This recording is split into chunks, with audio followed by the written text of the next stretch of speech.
हाँ जी, हम लोग पढ़ रहे हैं हमारी पेपर 2 की unit legal aspects of business, जिसमें हम लोगों ने कल स्टडी किया आरटीआई एक्ट 2005। आज हम लोग पढ़ने वाले हैं लिमिटेड लायबिलिटी पार्टनरशिप, जिसका एक्ट होता है 2008।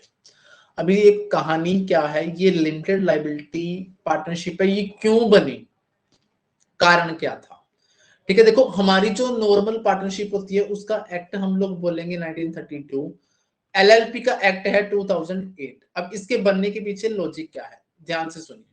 देखो, एक होता है हमारा सोल ट्रेडर या सोल प्रोपराइटर, जिसमें जो लाइबिलिटी होती है वो अनलिमिटेड होती है। इस अनलिमिटेड लाइबिलिटी को शेयर करने के लिए हम कुछ हद तक क्या बनाते हैं, एक नॉर्मल पार्टनरशिप बनाते हैं, जिसमें दो या दो से अधिक लोग मिलकर क्या करते हैं, कैपिटल कंट्रीब्यूट करते हैं और एक सर्टेन रेशियो में प्रॉफिट को बांटने का क्या लेते हैं, डिसीजन लेते हैं। परंतु लाइबिलिटी फिर भी क्या रहती है, अनलिमिटेड रहती है। फिर अपन इसकी कमी को दूर करने के लिए एक नया बिजनेस लेकर आए, जिसको हम लोगों ने नाम क्या दिया, हम लोगों ने नाम दिया कंपनी का। ठीक है, कंपनी क्या होती है, एक अपनी इच्छा से बनाया गया एक संघ होती है, एक ऑर्गेनाइजेशन होती है। कंपनी अपनी इच्छा से बनाया गया, बनाते हम इच्छा से हैं, परंतु बनाना पड़ेगा भैया बाय लॉ। बनाएंगे अपनी मर्जी से, परंतु बनाना पड़ेगा बाय लॉ।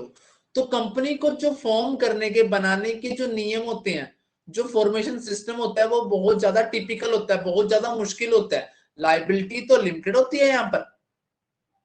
ठीक है, देखो सोल ट्रेडेड था, लाइबिलिटी अनलिमिटेड थी। कुछ छुटकारा पाने के लिए दो लोग मिलकर काम करना शुरू करने लगे, दो या दो से अधिक मिलकर।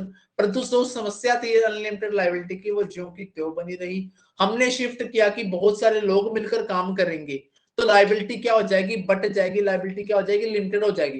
परंतु यहाँ एक समस्या ये आ गई, बनाएंगे अपनी मर्जी से इसको कंपनी को, परंतु बनाना पड़ेगा बाय लॉ, जिसको फॉर्मेशन करने का जो सिस्टम है वो बहुत ज्यादा मुश्किल था। तो हम पड़ गए असमंजस में, तो अब करें तो क्या रहे क्या। तो उनके बीच का एक रास्ता ढूंढा गया, एक लिमिटेड लाइबिलिटी पार्टनरशिप नाम से एक सिस्टम बनाया गया, जिसमें क्या होगा, पार्टनर्स की तरह इसको बनाना आसान रहेगा, मतलब पार्टनरशिप की तरह इसको बनाना आसान रहेगा। और दूसरी बात, कंपनी की तरह इसमें लाइबिलिटी क्या होगी पार्टनर्स की, वो लिमिटेड होगी। भी कहने का मतलब क्या है कि जो लिमिटेड लाइबिलिटी पार्टनरशिप है, ये पार्टनरशिप एक्ट 1932 और कंपनी जो है हमारी, इन दोनों के बीच का कॉम्बिनेशन है। इन दोनों के कॉम्बिनेशन से बनती है लिमिटेड लाइबिलिटी पार्टनरशिप, जिसमें को पार्टनरशिप की तरह बनाना आसान है, और जिसमें कंपनी की तरह लाइबिलिटी क्या होती है, लिमिटेड होती है। तो दोनों के कॉम्बिनेशन से मिलकर सामने आ गई हमारी लिमिटेड लाइबिलिटी पार्टनरशिप, जिसका एक्ट हम लोग पढ़ते हैं 2008। नॉर्मल जो हमारी पार्टनरशिप होती है उसका एक्ट होता है 1932। ये इसके बारे में मीनिंग ऑफ एलएलपी लॉ में क्या डिफाइन किया, कहते हैं कैसा corporate business vehicle that enable करता है professional expertise and entrepreneurial initiatives to combine and operate in flexible, innovative, efficient manner, providing benefit of limited liability while allowing its member the flexibility for organizing their internal structure as a partnership। कहता है एक जो LLP है, एक ऐसा corporate business vehicle है जो professional expertise और एंटरप्रेन्योर को क्या करता है, इनिशिएटिव करने में, पहल करने में। कैसी पहल, कि वो कंबाइन करेंगे और ऑपरेट करेंगे फ्लेक्सिबल, इनोवेटिव और एफिशिएंट मैनर में, जिसमें जो बेनिफिट क्या मिलेगा, बेनिफिट होगा इसको बनाने का, लाइबिलिटी लिमिटेड रहेगी। और एक फ्लेक्सिबिलिटी ये भी रहेगी कि ये पार्टनरशिप की तरह क्या होंगे, फ्लेक्सिबल होंगे, और पार्टनरशिप की तरह इसको बनाना क्या होगा, आसान होगा। तो लिमिटेड लाइबिलिटी पार्टनरशिप जो एक्ट है 2008 है, was enacted by the parliament to introduce and legally sanction the concept of LLP in India। कहता है जो LLP है हमारी लिमिटेड लाइबिलिटी पार्टनरशिप है, उसका एक्ट आपसे पूछेगा 2008 किसके द्वारा अनेक्टेड है, ये पार्लियामेंट के द्वारा अनेक्टेड है। ठीक है, टू इंट्रोड्यूस एक लीगली सैंक्शन इसको मिल गई कंसेप्ट को LLP इन इंडिया का, वो एक्ट 2008 के तहत। ये एक बॉडी कॉर्पोरेट है, जब एक लीगल एंटिटी है। लीगल एंटिटी होने का मतलब क्या होता है कि इसकी सेपरेट एग्जिस्टेंस होती है। जिस प्रकार कंपनी की सेपरेट एग्जिस्टेंस होती है अपने शेयर होल्डर से, उसी प्रकार एलएलपी एक बॉडी कॉर्पोरेट होने के कारण इसकी लीगल एंटिटी होती है। लीगल एंटिटी का मतलब क्या होता है, इसका अपना एक अस्तित्व होता है, सेपरेट एंटिटी होती है अपने अलग से। परपेचुअल सक्सेशन होता है। परपेचुअल सक्सेशन का मतलब क्या होता है कि जिस प्रकार कंपनी के अंतर्गत मेंबर आते रहते हैं, मेंबर जाते रहते हैं, कंपनी के ऊपर कोई फर्क नहीं पड़ता, उसी प्रकार एलएलपी में भी क्या होता है, मेंबर में कम, मेंबर में go but the company goes forever का रूल यहाँ पर क्या होता है, अप्लाई होता है। एलएलपी गोज फॉरएवर, लगातार चलती रहती है। LLP was enacted by parliament of India on 12 दिसंबर 2008 और डेट असेंटेड, मतलब इसके ऊपर असेंट होता है सहमति, क्योंकि आप सभी को पता है, हम लोगों ने पढ़ा हुआ है कि सबसे पहले कोई भी चीज क्या होती है, बिल की फॉर्म में होती है। बिल की फॉर्म सबसे पहले, बिल की फॉर्म में होने के बाद या तो वो लोकसभा में जाएगी और राज्यसभा में जाएगी, यहां से पास होने के बाद वो कहां जाती है, the first person of India which is known as president के पास ये जाती है। प्रेसिडेंट अपनी असेंट देता है, सिग्नेचर मार्कर। तो वो डेट ऑफ असेंट कब है, 7 जन 2009 है। ठीक है, 9 जन को ये ऑफिशियल गजट में पब्लिश हो गया था। The Limited Liability Partnership 2000 Act was published the official gazette on 9th Jan 2009 and has been effect from, काम करना कब शुरू किया था, 31 मार्च 2009। अब आपको ये डेटें बहुत सारी होगी। देखो, पार्लियामेंट में प्रेजेंट करी 12 दिसंबर 2000 को, राष्ट्रपति सर ने साइन किए 7 जन 2009 में। ठीक है, उसके बाद ऑफिशियल नोटिफिकेशन या फिर ऑफिशियल गजट, सरकार के द्वारा ऑफिशियल गजट प्रेजेंट किया जाता है, जिसमें इसको निकाला गया 9 जनवरी 2009 को। परंतु भैया काम कब शुरू किया, काम शुरू किया 31 मार्च 2009 को। तो इसने इफेक्ट, विद इफेक्ट फ्रॉम, काम कब से शुरू किया इसने, 31 मार्च 2009। तो कितनी डेटें याद रखनी है आपको, पार्लियामेंट में प्रेजेंट करने की डेट पूछे एलएलपी की तो 12 दिसंबर 2008 बोलनी है। डेट ऑफ असेंट राष्ट्रपति के द्वारा कब सहमति दी गई, 7 जनवरी 2009 को देनी है। ऑफिशियल गजट में कब निकाला गया, इसको 9 जनवरी 2009 में निकाला गया। इफेक्ट फ्रॉम, काम से कब, काम पे कब चालू हुआ ये, 31 मार्च 2009 से। The first LLP was incorporated in India on 2nd April 2009। चलो जी, एक डेट और याद रखनी है, पहली एलएलपी कब बनी, पहली एलएलपी बन गई भैया 2 अप्रैल 2009 को। तो ये डेट्स आप लोगों ने ध्यान रखनी है। उसके बाद आता है ओवरव्यू में, फीचर ऑफ एलएलपी क्या है। एलएलपी क्या है, कॉर्पोरेट बिजनेस है दैट अनेबल करता है प्रोफेशनल एक्सपर्टीज और इनिशिएटिव इन दिस एरिया। भी इस इनिशिएटिव मतलब होता है पहल करना, भी इस युग में वो क्या करता है, एक ऐसा कॉर्पोरेट बिजनेस व्हीकल जो प्रोफेशनल एक्सपर्टीज को एक साथ लेकर आता है। ठीक है, क्या करने के लिए, पहल करने के लिए। क्योंकि एलएलपी स्थापित करने का फायदा क्या होगा, इसमें कंपनी की तरह क्या मिल जाएगी, लिमिटेड लायबिलिटी मिल जाएगी। दूसरी बात, पार्टनरशिप की तरह इसको लगाना क्या है, आसान है। ये हाइब्रिड है। हाइब्रिड का मतलब होता है मिक्सचर, किसका, कंपनीज और पार्टनरशिप का। इसकी सेपरेट लीगल एंटिटी होती है। सेपरेट लीगल एंटिटी का मतलब आपको पता ही है कि जिस प्रकार कंपनी अपनी शेयर होल्डर से अलग अस्तित्व रखती है, उसी प्रकार एलएलपी भी अपने मेंबर से क्या रखती है, अलग अस्तित्व रखती है। इसकी फीचर क्या है, इसकी सेपरेट लीगल एंटिटी होती है। एलएलपी और पार्टनर क्या है, डिस्टिंक्ट, मतलब अलग है एक दूसरे से। इसमें 2 पार्टनर होने जरूरी है फॉर्म में LLP. There is no limit of maximum number of partner की कोई लिमिट नहीं है। No requirement of minimum capital contribution, कोई मिनिमम कैपिटल कंट्रीब्यूशन करने का कोई भी रिक्वायरमेंट नहीं है। तो एलएलपी की फीचर्स क्या हुई, सेपरेट लीगल एंटिटी होगी। पार्टनर और एलएलपी आपस में क्या है, डिस्टिंक्ट है। मिनिमम 2 मेंबर चाहिए, मैक्सिमम की कोई लिमिट नहीं है, और मिनिमम कैपिटल कंट्रीब्यूशन की भी कोई लिमिट नहीं है। तो एलएलपी क्या है,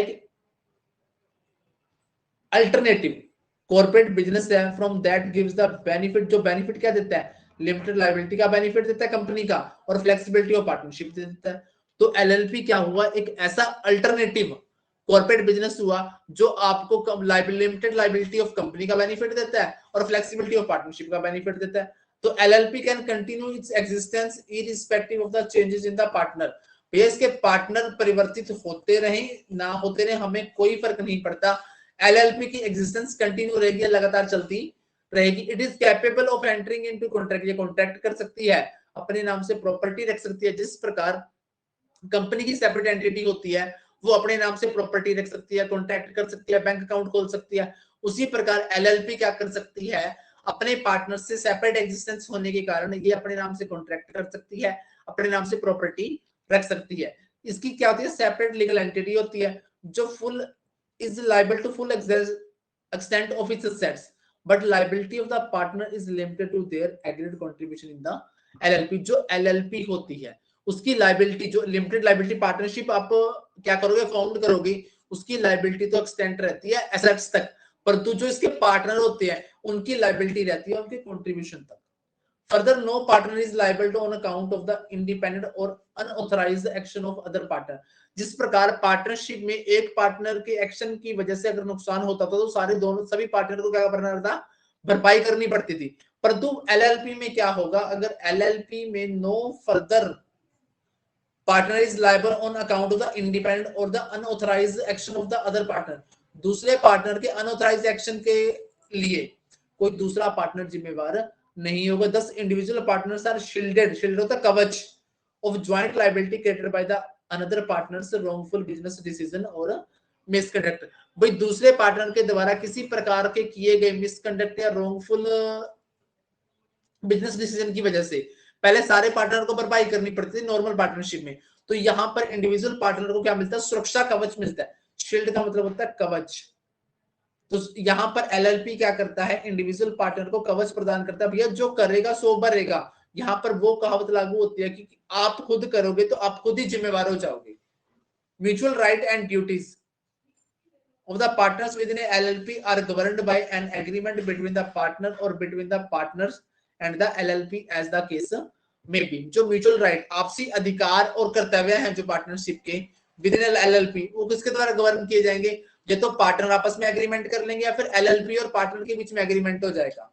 the LLP however is not relieved of the liability for its other obligation as a separate entity. ऐसा नहीं कि एलएलपी की सेपरेट एंटिटी है तो इसको इसकी लायबिलिटी से रिलीव कर दिया जाएगा, ऐसा नहीं। एलएलपी की भी लायबिलिटी रहती है परंतु वो किस तक रहती है, इसकी असेट्स तक लिमिटेड रहती है। Since LLP contains element of both, इसमें कॉर्पोरेट स्ट्रक्चर भी होता है as well as partnership firm structure भी होता है, इसी वजह से इसको हाइब्रिड कहा जाता है कंपनी और पार्टनरशिप के बीच में। एलएलपी क्या है, इसमें मिक्स एलिमेंट होता है, कंपनी की भी विशेषताएं पाई जाती हैं, कॉर्पोरेट स्ट्रक्चर होता है कंपनी का और पार्टनरशिप फर्म स्ट्रक्चर होता है पार्टनरशिप से उठाएगा, इसी वजह से इसको हाइब्रिड या मिक्सर कहा जाता है कंपनी और पार्टनरशिप का। साइलेंट फीचर क्या है, ये हाइब्रिड फॉर्म ऑफ ऑर्गेनाइजेशन है, इसमें पार्टनरशिप की विशेषताएं भी पाई जाती हैं और पार्टनरशिप एक्ट 1932 वाली विशेषताएं हो जाएंगी और कंपनी एक्ट 1956 और 2013 वाली विशेषताएं हो जाएंगी। एलएलपी का जो एडमिनिस्ट्रेशन है वो रजिस्टर्ड करवाना पड़ेगा आपको रजिस्ट्रार ऑफ कंपनीज के पास। लायबिलिटी ऑफ पार्टनर क्या होती है, लिमिटेड होती है, except where an act is carried out by the LLP with intent to defraud creditor or any other person for any fraudulent purpose।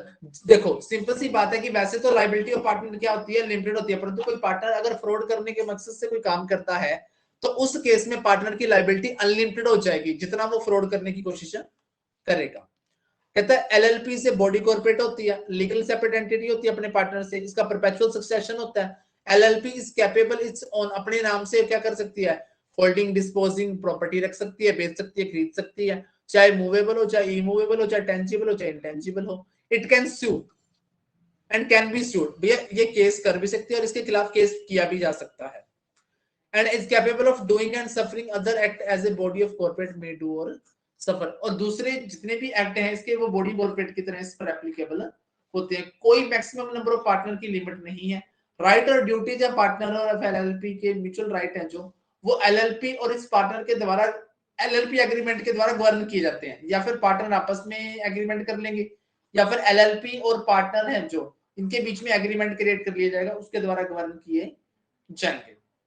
Partners are agent of LLP but not the agent of other partner. ये important बात है, partner LLP के तो agent है परंतु दूसरे partner के लिए एजेंट का काम वो नहीं करेंगे। एन इंडिविजुअल और बॉडी कॉर्पोरेट में become a partner in LLP.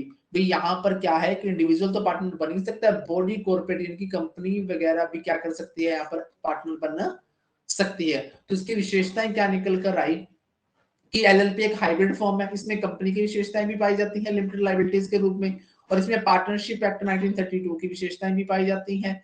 अपनी फ्लेक्सिबिलिटी के कारण बनाने के लिए आसानी रहती है। इसका जो एडमिनिस्ट्रेशन है वो किसके द्वारा रन किया जाता है, वो रजिस्ट्रार ऑफ कंपनीज के द्वारा रन किया जाता है। लाइबिलिटी पार्टनर की लिमिटेड रहती है, परंतु अगर कोई पार्टनर फ्रॉड करने का प्रयास करता है या फ्रॉडेंट पर्पज से कोई काम करता है, ठीक है, तो उसकी लाइबिलिटी उस तक अनलिमिटेड हो जाएगी। ये बॉडी कॉर्पोरेट होती है, इसकी सेपरेट लीगल एंटिटी होती है, इसका परपेचुअल सक्सेशन होता है, ये अपने नाम से प्रॉपर्टी खरीद सकती है, बेच सकती है, चाहे मूवेबल हो, चाहे इमूवेबल हो, चाहे टेंजिबल हो, चाहे इंटेंजिबल हो।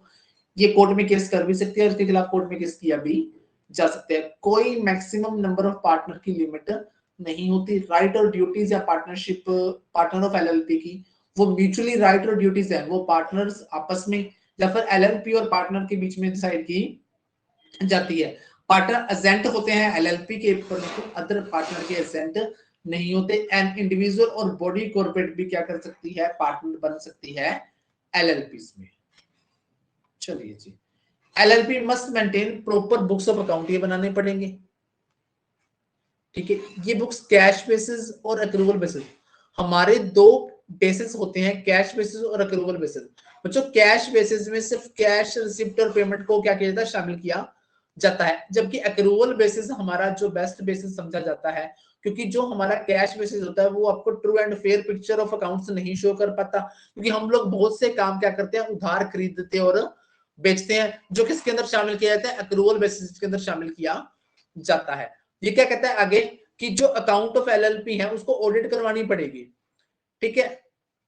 एलएलपी हुज टर्नओवर कब करवानी पड़ेगी, जब फाइनेंशियल ईयर में टर्नओवर 40 लाख से ज्यादा नहीं है और जो कैपिटल कंट्रीब्यूट की है वो 25 लाख से ज्यादा नहीं है, तो उसको ऑडिट नहीं करवाना। ऑडिट कब करवाना पड़ेगा, जब टर्नओवर की लिमिट 40 लाख से ज्यादा निकल जाए और कंट्रीब्यूट की गई कैपिटल कितने से ज्यादा हो जाए, 25 लाख से ज्यादा हो जाए, तब ऑडिट करवाना जरूरी है। अगर इनसे नीचे है तो आपको ऑडिट करवाना जरूरी नहीं है। LLP is required to file a statement of account and solvency and annual return in the prescribed form.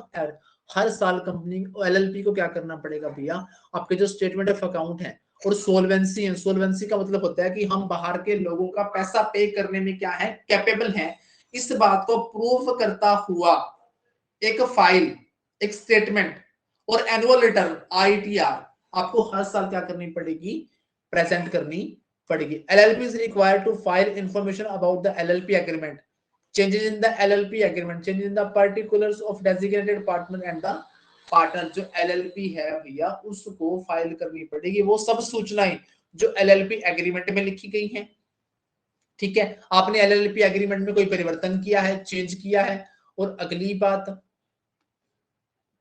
आपने परिवर्तन किया, चेंज किया डेजिग्नेटेड पार्टनर और अदर पार्टनर्स में, तो ये भी आपको इन्फॉर्म करना पड़ेगा। Right of a partner to share profit और लॉसेस ट्रांसफरेबल, जो पार्टनर के राइट होते हैं प्रॉफिट को बांटने और लॉसेस को बांटने के, वो ट्रांसफरेबल है, ठीक है। A person representing himself holding out to be a partner और permitting himself to be represented as a partner of LLP is liable to person giving credit the LLP relying on such representation. जैसे आप represent करते हो कि मैं फलानी company में क्या हूं, एलएलपी के अंतर्गत पार्टनर हूं, बेशक आप नहीं हो, अगर आपके बिहाफ पर कोई बंदा एलएलपी को कुछ क्रेडिट दे देता है तो आप क्या रहोगे, लाइबल टू पर्सन, एलएलपी क्या रहेगी, उस पर्सन के प्रति लाइबल रहेगी, ठीक है, सच रिप्रेजेंटेशन के बिहाफ पर। Concept of we shall blower is incorporated in LLP account. जो कंसेप्ट ऑफ विशल ब्लोअर है वो इनकॉर्पोरेट किया गया है एलएलपी अकाउंट में, इस कंसेप्ट को हम लोग लास्ट में पढ़ेंगे, ठीक है जी। विशल ब्लोअर का जो कंसेप्ट है वो किसमें इनकॉर्पोरेट किया गया, एलएलपी में इनकॉर्पोरेट किया गया। अब partnership under the partnership act 1932 में भी कन्वर्टेड एलएलपी में परिवर्तित की जा सकती है। A private company or unlisted company may also be converted into LLP. There is no security interest subsisting on the date of the application for a conversion। ये क्या कहता है कि जो आपकी नॉर्मल पार्टनरशिप है, जो पार्टनरशिप एक्ट के तहत बनी हुई पार्टनरशिप है, उसको एलएलपी में आप कन्वर्ट कर सकते हो। एक प्राइवेट कंपनी और अनलिस्टेड पब्लिक कंपनी है, वो भी एलएलपी में कन्वर्ट की जा सकती है। एलएलपी मस्ट हैव एटलीस्ट, कम से कम 2 individual as a designated partner के तौर पर चाहिए, और कम से कम एक डेजिग्नेटेड पार्टनर क्या होना चाहिए, रेजिडेंट इन इंडिया होना चाहिए। अब body corporate of the LLP में nominate an individual as a designated partner. तो आपको ध्यान रखने वाली इंपॉर्टेंट बात यहाँ पर क्या है कि एलएलपी जो हमारी होती है उसमें एटलीस्ट, कम से कम बोल रहे हैं, ज्यादा तो जितनी मर्जी कर लो, कम से कम कितने, 2 डेजिग्नेटेड पार्टनर होने चाहिए।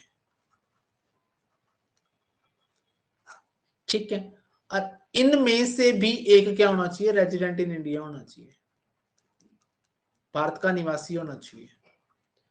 अगली खास बात, अगर कोई बॉडी कॉर्पोरेट पार्टनर बनती है एलएलपी में, उसको भी क्या करना पड़ेगा, नॉमिनेट करना पड़ेगा किसी इंडिविजुअल को, क्या बनने के लिए, डेजिग्नेटेड पार्टनर बनने के लिए।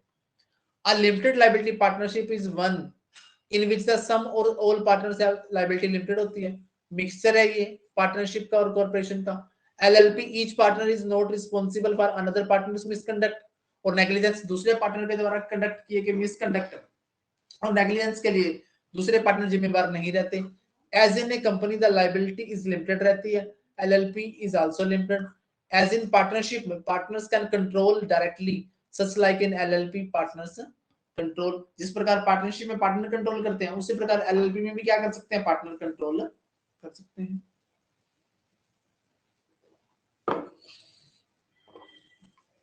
फीचर क्या है, in India for all purpose of taxation and LLP को क्या माना जाता है, दूसरे पार्टनरशिप फर्म की तरह माना जाएगा। एलएलपी को लायबिलिटी लिमिटेड होती है, कोई पार्टनर दूसरे पार्टनर के अनऑथराइज्ड वर्क के लिए लायबल नहीं होता। इंडियन पार्टनरशिप एक्ट अप्लाई नहीं होता इसके ऊपर, ठीक है, कोई अपर लिमिट नहीं है नंबर ऑफ पार्टनर की, तो इसके ऊपर इंडियन पार्टनरशिप एक्ट अप्लाई नहीं होता। तो भैया इसका अपना एक एक्ट है, कौन सा है, 2008 है। मैंडेटरी रिक्वायरमेंट क्या है, that one of the partner of the Indian, अपन ने अभी पढ़ा कि दो डेजिग्नेटेड पार्टनर चाहिए, दो में से एक पार्टनर क्या होना चाहिए, रेजिडेंट इन इंडिया होना चाहिए। LLP agreement is there between the partners of the LLP, जो डिफाइन करता है mutual right of the partner. जो एलएलपी एग्रीमेंट है वो पार्टनर के बीच में होगा, जो क्या डिफाइन करेगा, mutual right of the partner, आपसी अधिकार डिफाइन करेगा।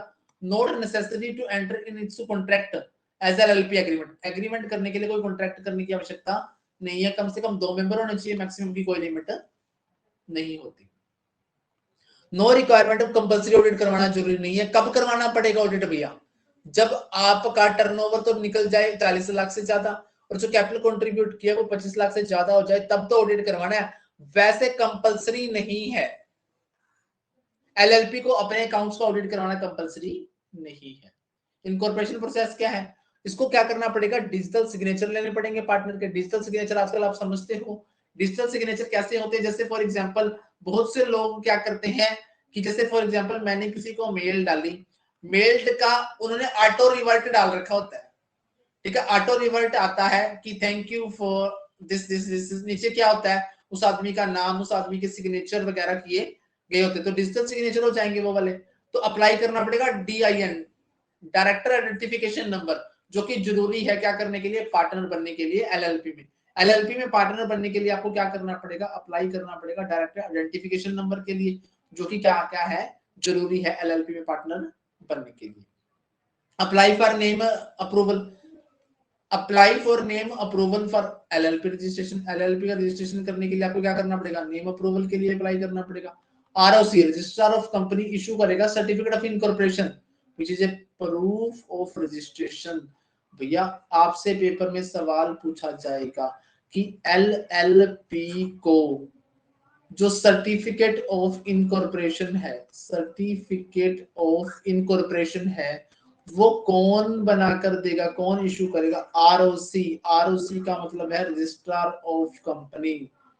क्या कहना है, रजिस्ट्रार ऑफ कंपनी क्या करके देगा, आपको सर्टिफिकेट बनाकर देगा। आपको पैन कार्ड फाइल करना पड़ेगा, एलएलपी एग्रीमेंट एंड ओपन एक बैंक अकाउंट खोलना पड़ेगा। Company details can be checked on the ministry of corporate affair के द्वारा चेक की जाएंगी आपकी सारी डिटेल्स, ठीक है। अब एलएलपी और ट्रेडिशनल पार्टनरशिप में फर्क क्या है, एक सिंपल सा फर्क ये है कि ट्रेडिशनल पार्टनरशिप पर 1932 का एक्ट लगता है, एलएलपी पर 2008 का लगता है।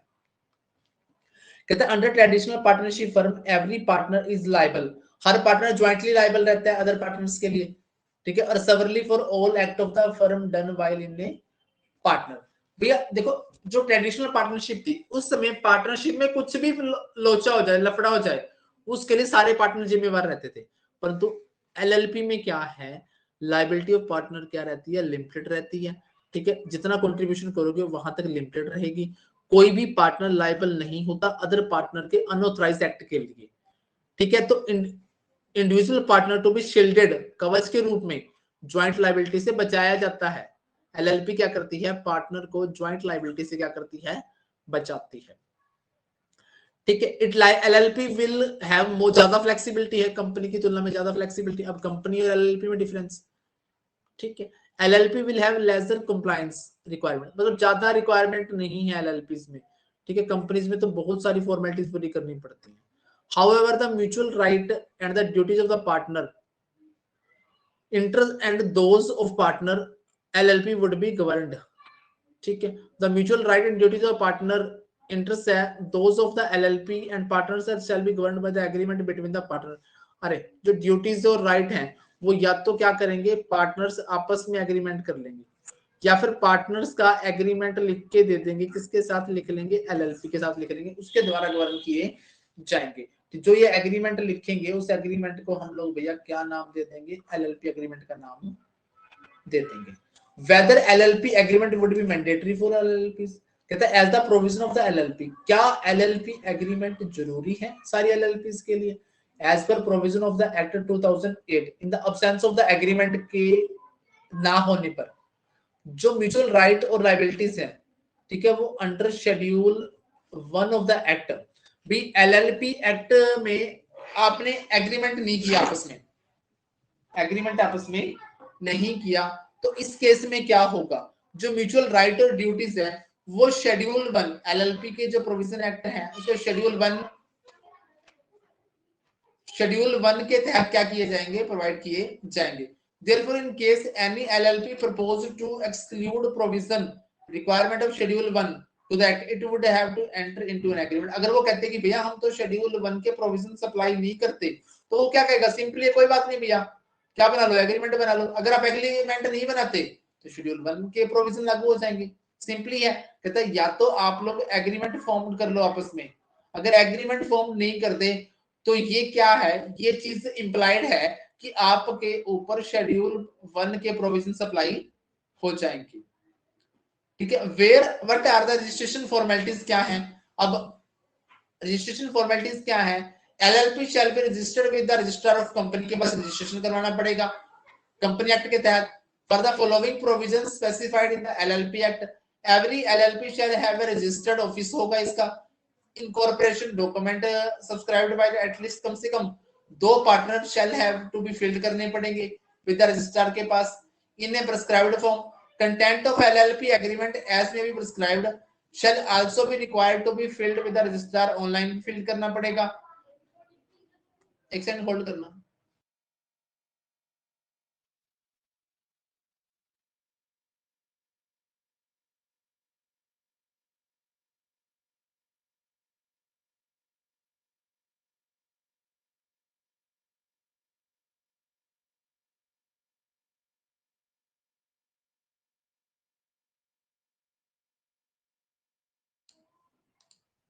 हाँ जी, इसके लिए रजिस्ट्रेशन की फॉर्मेलिटीज क्या है, कहते हैं एलएलपी शैल बी रजिस्टर्ड, किसके पास रजिस्ट्रेशन होगी भैया, रजिस्ट्रार ऑफ कंपनीज के पास अंडर द कंपनीज एक्ट जो भी चल रहा होगा।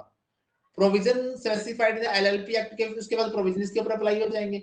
Average LLP shall have a registered office होगा इसका, इनकॉर्पोरेशन डॉक्यूमेंट्स होंगे, जिसके ऊपर किसको सब्सक्राइब किया होगा, जिसने एटलीस्ट कम से कम 2 पार्टनर, भी कम से कम 2 पार्टनर तो चाहिए ना एलएलपी बनाने के लिए, with the registrar in a prescribed form. Content of LLP agreement as may be prescribed shall also be required to be filed with registrar, online भी रजिस्ट्रार के पास आपको कंटेंट जो एलएलपी एग्रीमेंट का वो फिल्ड करना पड़ेगा। कंटेंट ऑफ एलएलपी एग्रीमेंट और एनी चेंज मेड, उसमें कोई परिवर्तन किया है तो आपको फॉर्म 3 और detail of partners designated partner may be form in form 4 according with the LLP rule 2009। तो सिंपल सा फंडा क्या हो गया भैया, देखो आपको रजिस्ट्रार ऑफ कंपनी के पास क्या करवाना पड़ेगा, रजिस्ट्रेशन कराना पड़ेगा। कम से कम रजिस्ट्रेशन कराने के लिए कम से कम 2 पार्टनर आपको चाहिए। इसके बाद आपको चाहिए इनकॉर्पोरेशन डॉक्यूमेंट, आपका एक रजिस्टर्ड ऑफिस होना चाहिए, और आप एग्रीमेंट की कॉपी ऑनलाइन भी भरोगे।